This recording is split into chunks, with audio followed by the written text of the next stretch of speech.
Imagine a Chinese militarized port right in the middle of the Mediterranean. Well, this is what the Piraeus Port in Greece means to the Chinese.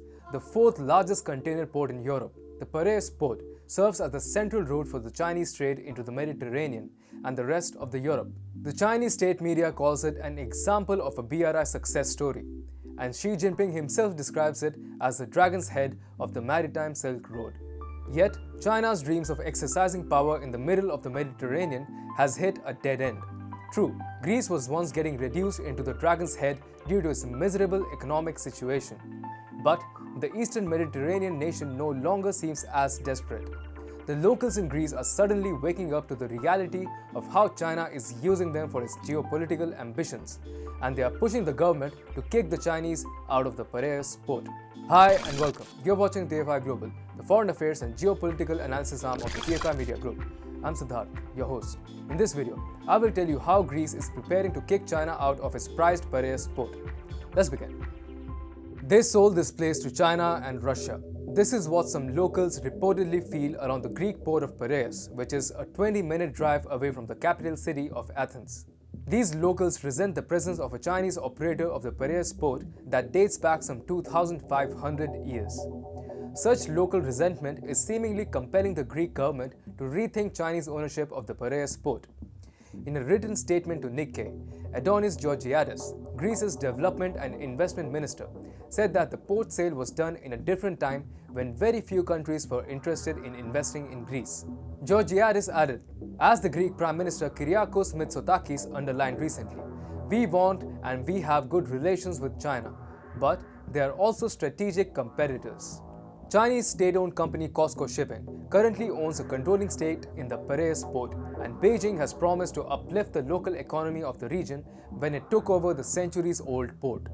However, Georgios Gogos, leader of a dockworkers union at Piraeus, says that though China created jobs, it did not create good jobs. One of the biggest problems seems to be the employment of day laborers who receive little to no safety training. A worker, for instance, was fatally struck by a container crane in October, which led to ports unions calling a 24-hour strike. Gogos explained, COSCO has not lifted the local economy as much as the community hoped. Chinese operations at the Piraeus port have been rather disappointing. COSCO Shipping had acquired 51% of the Piraeus port stake in 2016 and further increased its stake to 67% this October. Beijing was always excited about the Piraeus port deal.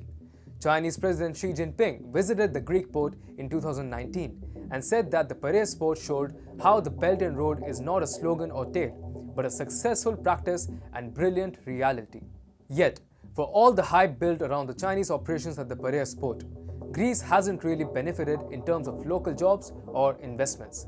COSCO itself has stood to gain as container volume rose by a factor of 7 to 5.65 million TEU in the 10 years from 2009 when COSCO began operating terminals at the port for the first time. The company does pay 3.5% of the revenues to the local governments, but the nature of jobs provided to locals has been evidently substandard and the volume of investments involved is actually abysmal. Most of the equipment and materials used in COSCO-led construction at Terminals 2 and 3 were brought in from China. So, the related Greek industries did not benefit from the construction of extra terminals at the port. Moreover, COSCO had committed to invest an additional 294 million euros in the Greek port by 2021. However, till now, it has completed only about 100 million euros. The lack of Chinese investments is curtailing local growth, and plans to build a new hotel, mall, and other facilities in the vicinity have got stalled. The Chinese inability to create enough jobs, bring in investments, and generate enough jobs has now become a matter of dispute.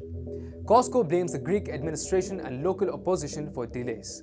As per the Washington DC headquartered think tank Carnegie Endowment for International Peace, the Greek media has reported several controversial issues with regard to COSCO's investments, including the absence of an environmental impact assessment for the construction of the new cruise terminal and risks that transferring debris in the city could cause congestion and pollution. Unfortunately for China, Greece elected a conservative government in mid-2019, which reiterated Greece's commitment towards its traditional allies, that is, the EU and NATO. And a recent Pew Research Center survey shows that the public at large supports this stance. In fact, The cabinet of Greek Prime Minister Kyriakos Mitsotakis has adopted the EU's triad definition of China as a partner, an economic competitor, and a systemic rival. This is what may have also led to Georgiadis underlining that the port sale was done at a different time. Today, Greece has many good friends like India, France, the US, and the EU who would be more than ready to help Athens kick the Chinese out of the Piraeus port and bring in new investments for developing the centuries-old port. Greece, therefore, seems all set to kick China out of its prized Piraeus port, and this should send warning bells ringing for Chinese President Xi Jinping.